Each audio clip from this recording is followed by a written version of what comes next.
Hello friends, आज हम लोग देखते हैं यहाँ पे कि हम लोग स्लाइड्स को इजीली कैसे बिल्ड कर सकते हैं इन दी जावास्क्रिप्ट। यहाँ पे मैंने 3 इमेजेस जो है वो ऑलरेडी डाउनलोड करके रखी है बिकॉज स्लाइड्सों में हमें बहुत सारी इमेजेस चाहिए।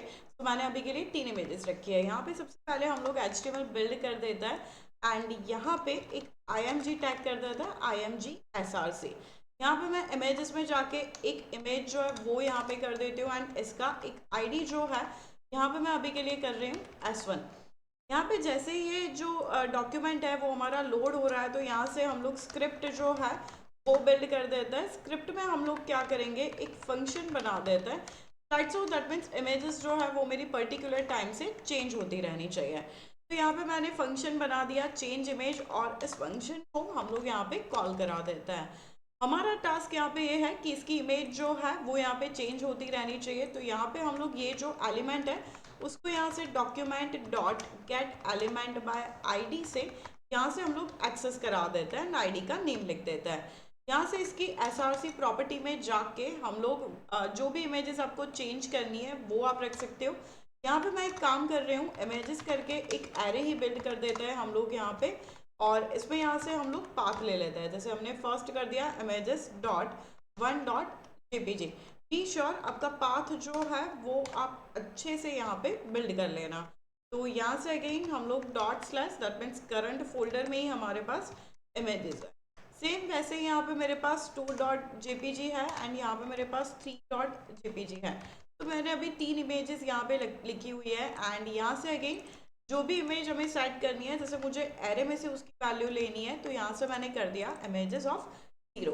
सबसे पहले इसको हम लोग यहाँ पे चेक करता है। सो अगर हम लोग ये देखें तो सी अभी के लिए ये इमेज जो है वो यहाँ पे सेट हो गई है।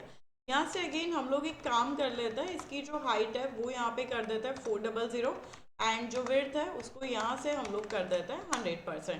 तो ये यहाँ पे इस तरीके से सेट हो जाएंगे। नाउ अगेन हमें करना कुछ ऐसा है कि ये जो हमारे पास इमेजेस है वो चेंज होती रहनी चाहिए। तो यहाँ से मैं जहाँ पे मैंने 0 लिखा था वहाँ पे हम लोग एक वेरिएबल ले लेते हैं which is like a counter. और सबसे पहले उसकी वैल्यू 0 होगी बिकॉज एरे जो है वो 0 से स्टार्ट हो रहा है। यहाँ से अगेन हम लोग एक काम करता है कि जो भी हमने इमेज सेट की हुई है उसकी वैल्यू जो है इमेजेस वो प्लस प्लस होती रहे।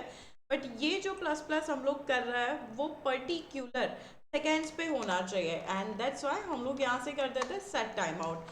सेट टाइम आउट एक फंक्शन है जो पर्टिकुलर सेकेंड पे फंक्शंस को कॉल कर रहा है। तो यहाँ पे मैं फंक्शन जो है वो 2 सेकेंड्स पे यहाँ पे कॉल करा रही हूँ एंड लेट्स चेक कि हमारा आउटपुट क्या आ रहा है। यहाँ पे हमारा स्लाइड शो जो है वो वर्क कर गया बट जैसे ही 3 इमेज कंप्लीट हो रही है तो वो फिर से आई की वैल्यू जो है वो 4 5 6 ऐसे कुछ जाएगी। तो यहाँ से हम लोग एक काम करता है, इफ करके एक कंडीशन लगा देता है कि अगर यहाँ पे एरे की जो भी लेंथ है सो यहाँ से इमेजेस लेंथ जो है वो अगर इक्वल टू यहाँ से हमारे पास आई की वैल्यू जितनी हो रही है और ये जो हमारे पास आई है वो 0 से स्टार्ट हो रहा है तो यहाँ से हमें करना पड़ेगा एक -1। इमेजेस की लेंथ जो है वो 1 से कैलकुलेट होती है।